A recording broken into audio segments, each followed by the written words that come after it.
The Eagles are working out a former first-round draft pick at the offensive line position. The Eagle teammates are thrilled with what they've seen so far from Jalen Carter and Nolan Smith, and you gotta hear what Jalen Carter had to say about how much better he already is than he was in college. I'm Thomas Mott. This is the Thomas Mott Show.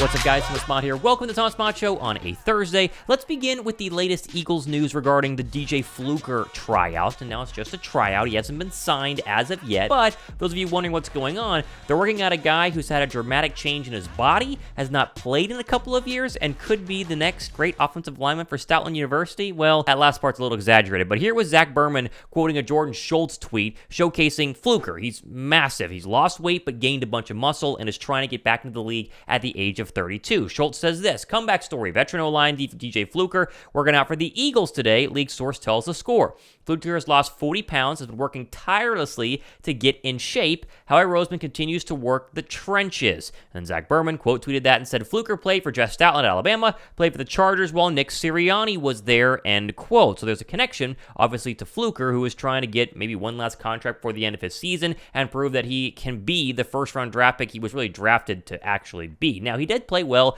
during a time with the Chargers and obviously drafted of the Seattle Seahawks. He wasn't terrible, but he hadn't been in the league in a couple of years, and he's trying to be a little more physical and a lot stronger as an offensive lineman. Worth noting here, he played more at guard than he did at tackle throughout his career. Played a bunch at both positions, but guard is kind of where you'd think he could be an option if you didn't like Tyler Steen or if you didn't like Cam Jurgens or if you just want some depth help. I think this is a signing, if they were to do it, that would be just simply to protect themselves if an injury were to happen. Landon Dickerson was banged up last year. You never know what could happen in any sort of season. They don't want to have their entire Super Bowl run derailed from a key O-line injury. That's why they bring in Fluker to at least take a look. That's all this is. It's a look. Will they sign him? Who knows? But the workout did happen yesterday, and I think if you're interested in the Fluker situation, then this is probably trending in the right direction. Give me your thoughts, though, on this. Do you want to sign him? Do you care? He looks big. He looks mean. He looks like he'd be a nasty mauler on the offensive line, but can he actually play? That remains to be seen. Okay, I want to go over here to this tweet here from Thomas R. Peterson. Josh Sweat and multiple Eagles were at the podium yesterday, and Josh Sweat was asked about Nolan Smith and Jalen Carter.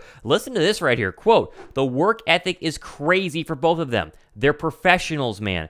They are here to learn and are improving quickly, end quote. Now, every rookie is there to learn and improving, but the fact that these guys are already being raved about, not just by the coaching staff, but by their teammates as well. I mean, kind of competition in Josh Sweat. Sure, Sweat's a defensive end versus linebacker and DT, but still, this shows you that they're turning heads and being very impressive. Most notably, Jalen Carter, who we were wondering, how's the conditioning after the bad, was it pro day situation there at UGA? Seemingly he is not only in really good shape, but he's locked in as well. And that's what you got to love about the situation right now. He is absolutely locked in and trying to become the best version of himself that he possibly can be. And if Philadelphia gets that and Nolan Smith, and they're both popping as first-round draft picks, I don't think we fully understand the gravity of this situation for the Philadelphia Eagles and other football teams. If the Eagles just hit on 2 Pro Bowlers, which is a big if, no idea. They could both be busts. They could both be average players. They could both be mediocre. I don't know, right? We're speculating here, but just bear with me for a second. If they hit on 2 Pro Bowl players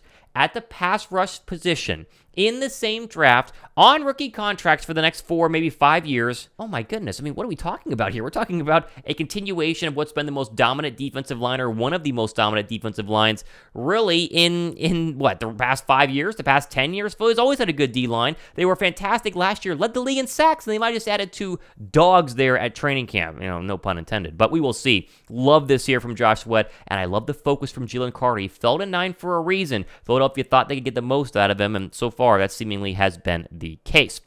Okay, I do want to go ahead and give you one more little audio clip here from Jalen Carter. He was at kind of the NFL, I guess the NFLPA jersey reveal. I think every first-round draft pick goes to this, and they get put on their official jersey and their helmet, and they run around and they take pictures. And Carter was asked about what it's like being in the Eagle locker room. Here's what he said. There's a lot of guys there. Everybody's just connected. There's a good connection in the locker room and all. If everybody connected, and I feel like we could do something with that. They're going to see what you've seen in college, but even better.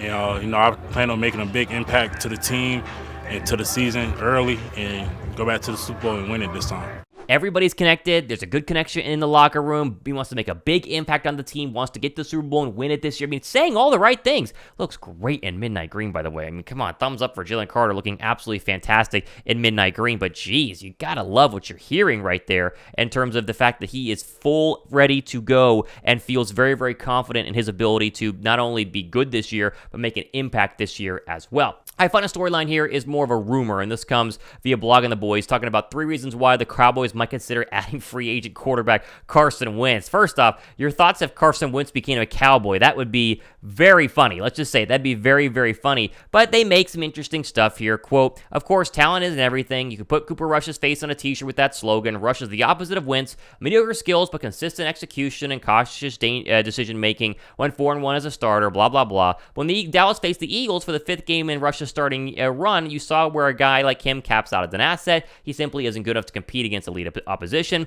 A guy like Wentz may be scarier in some situations, but on a good day, he might give you more hope against the cream of the NFL crop, end quote. It's funny because they always ripped Carson Wentz when they were Cowboy fans, and rightfully so. Wentz struggled the latter part of his career, and he still has been struggling, and still is a free agent, but it would be got it all, and so there's no quarterback controversy ever brewing in Dallas. But can you imagine if Dak were to get injured for like a game, and then Carson Wentz came in and played well, and then Dak came back and then he struggled, like he had a bunch of picks like he did this past season? Would the Cowboy faithful who have been Dak for their entire lives actually kind of turn on Dak a little bit? I don't know. It might happen. It might not. It's going to be fun either way. Give me your thoughts on Carson Wentz. Maybe it's a rumor. There's no actual real reporting here. It's just a wish list, possibly why he could go to the Dallas Cowboys.